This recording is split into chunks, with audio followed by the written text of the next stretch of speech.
Jeff, jail supervisors tell me the last thing they want to do is to force release inmates, but they say they sometimes have to keep the jail safe by relieving overcrowding.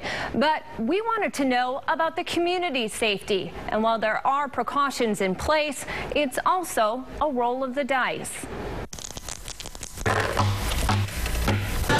Under arrest, accused of being a felon in possession of a weapon.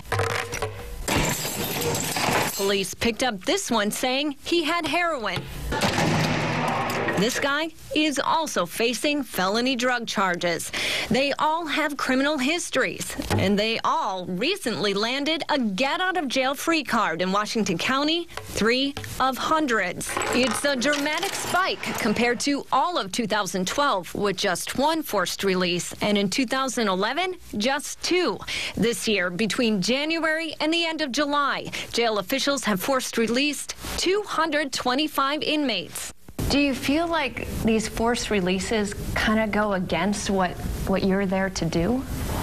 Absolutely. I mean, there's times, yes, it does. We wanted to know why it's happening. It's something they say they're forced to do for jail safety when all 572 beds are at or near capacity and more people are coming in than going out the usual ways. Where we have no place to put anybody. Still, head to a Hillsborough neighborhood, and we found law-abiding taxpayers questioning their own safety. I'm pretty shocked. That was Wade Keese's reaction when we told him he and his wife and daughters live near one of the men released because the jail was too full. Everybody should have safety concerns. They were put in jail for a reason. Jail supervisors tell me there are certain inmates they won't release, like those accused of violent Measure 11 crimes. Murder, attempted murder. And those already sentenced. But how do they decide who leaves early? Inmates go through a special risk assessment, looking at their criminal history and ties to the community. Individuals that we feel are the lowest public safety risk of the individuals that we have to choose from. When you say the lowest public safety risk, does that mean no public safety risk? No. Predicting somebody's risk to the public is a difficult science that I'm not so sure anybody has mastered. In part a safety measure, the Washington County Sheriff's Office posts the pictures of inmates force released each week on his website. We requested the charges for every inmate force released since January and discovered a wide range from aggravated animal abuse to stealing a car to drinking in public. The need to let so many out this year is puzzling to jail staff, especially after county changes to improve the efficiency of the criminal justice system helped bring down forced releases, which about 10 years ago numbered in the thousands. Our arrests aren't up, our bookings are not up.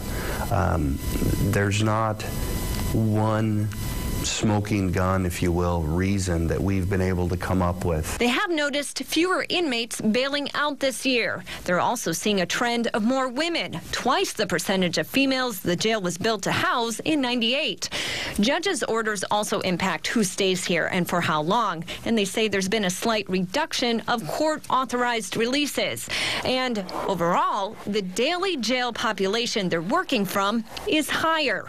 So what are they doing about it? If there's more efficiencies that we can find or create to allow it to manage that or get it to come back down, we certainly are trying to do that continuously. But if the trend continues, it could eventually mean asking taxpayers to pay for more space. Keeping in mind a larger jail also means more dollars to run it.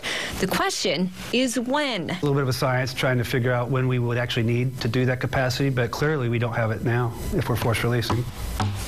Forcing this father and husband in Hillsborough to keep an extra close eye on his family and home. Definitely concerned for my safety, my family's safety, and my neighborhood. And our investigation doesn't stop here. We also want to know how many of these inmates are committing new crimes when they get out of jail. We're having those records pulled and expect to have the answers for you within the next few weeks. Amy Frazier, KOIN 6 News.